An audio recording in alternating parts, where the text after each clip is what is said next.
आज का टॉपिक है सीईटी का उत्प्रेरक। ठीक है, 2 टॉपिक हम पढ़ चुके हैं, सिलेबस वाइज हम चल रहे हैं। तीसरा टॉपिक है उत्प्रेरक। उत्प्रेरक वह पदार्थ होता है जो किसी रासायनिक अभिक्रिया के वेग को बढ़ा देता है, लेकिन स्वयं की रासायनिक प्रकृति और मात्रा में कोई परिवर्तन नहीं करता है। कि स्पीड को बढ़ाने का काम कर रहा है लेकिन स्वयं में कोई परिवर्तन नहीं करेगा। एग्जाम्पल दिया है 2KClO3 एरो 2KCl3O2। इसमें MnO2 जो है उत्प्रेरक की भांति कार्य करता है, इस अभिक्रिया के वेग को बढ़ाने का कार्य करता है। उत्प्रेरक के गुण पढ़ रहे हैं। उत्प्रेरक अभिक्रिया के वेग को बढ़ा देता है, स्वयं अभिक्रिया में खर्च नहीं होता है, बहुत कम मात्रा में ही प्रभावी होता है। ऐसा नहीं है कि बहुत ज़्यादा मात्रा लेनी पड़ेगी, थोड़ी मात्रा में ही प्रभावी होता है। सक्रियण ऊर्जा को घटा देता है। देखो, सक्रियण ऊर्जा समझेंगे, केमिस्ट्री में आता है। सक्रियण ऊर्जा का मतलब है कि किसी भी रासायनिक अभिक्रिया, कोई भी केमिकल रिएक्शन होती है, उसमें एक ऊर्जा बैरियर को क्रॉस करना होता है। उस ऊर्जा बैरियर को हम क्या बोलते हैं? सक्रियण ऊर्जा। तो ये ऊर्जा बैरियर को कम कर देता है, सक्रियण ऊर्जा को कम कर देता है। साम्यावस्था स्थिरांक जो होता है उसको नहीं बदलता है, लेकिन साम्यावस्था को जल्दी स्थापित कर देता है। उत्प्रेरक 2 प्रकार के होते हैं, धनात्मक उत्प्रेरक और ऋणात्मक उत्प्रेरक। धनात्मक उत्प्रेरक जो अभिक्रिया के वेग को बढ़ा देते हैं, ऋणात्मक उत्प्रेरक या अवरोधक जो अभिक्रिया के वेग को घटा देते हैं।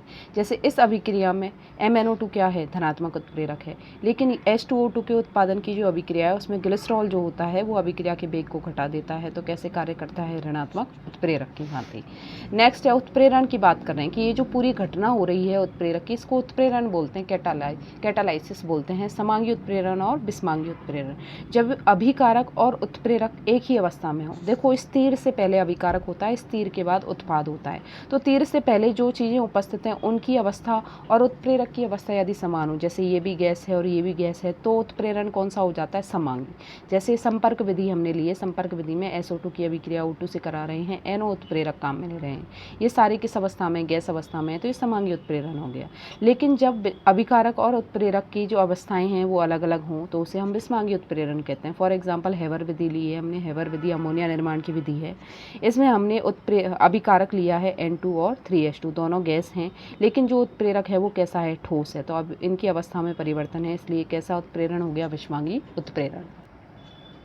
अब देख रहे हैं एंजाइम की बात। एंजाइम जो होते हैं वो हमारे शरीर में पाए जाते हैं, इसलिए इन्हें जैव उत्प्रेरक कहा जाता है। कि जीवित जीवों में पाए जाने वाले उत्प्रेरकों को एंजाइम कहा जाता है।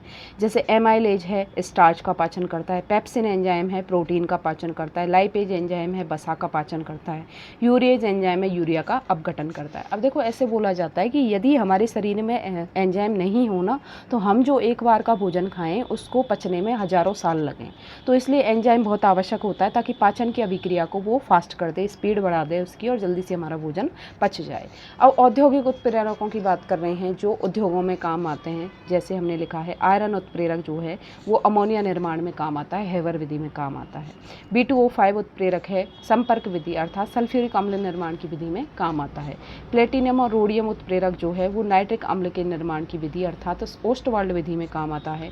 निकेल उत्प्रेरक जो है वो वनस्पति तेल मतलब डालडा जो होता है उसके हाइड्रोजनीकरण, उसके निर्माण की विधि में काम आता है निकेल उत्प्रेरक।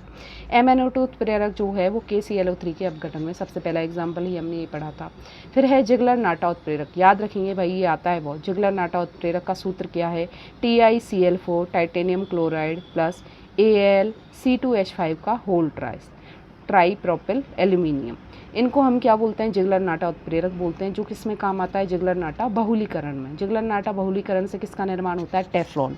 टेफ्लॉन का मतलब है जो नॉन स्टिक बर्तन होते हैं ना, जो नॉन स्टिक पार्ट होता है वो टेफ्लॉन होता है। तो उसके निर्माण में जिगलर नाटा उत्प्रेरक काम आता है और उस प्रक्रिया को जिगलर नाटा बहुलीकरण कहते हैं। अब बात कर रहे हैं उत्प्रेरक विष। उत्प्रेरक विष नाम से पता लग रहा है जो उत्प्रेरक की क्रियाशीलता को कम कर देगा उसको क्या बोलेंगे? उत्प्रेरक विष, कैटालाइटिक पॉइजन। उत्प्रेरक की क्रियाशीलता को कम या समाप्त कर देता है उसे उत्प्रेरक विष बोलते हैं। जैसे हेवर विधि में हमें पता है आयरन जो है वो उत्प्रेरक है, अमोनिया निर्माण की विधि में आयरन उत्प्रेरक है, लेकिन इसके नीचे हमने मोलिब्डेनम को MO को काम लिया है, ये एक प्रकार का क्या है? उत्प्रेरक विष है।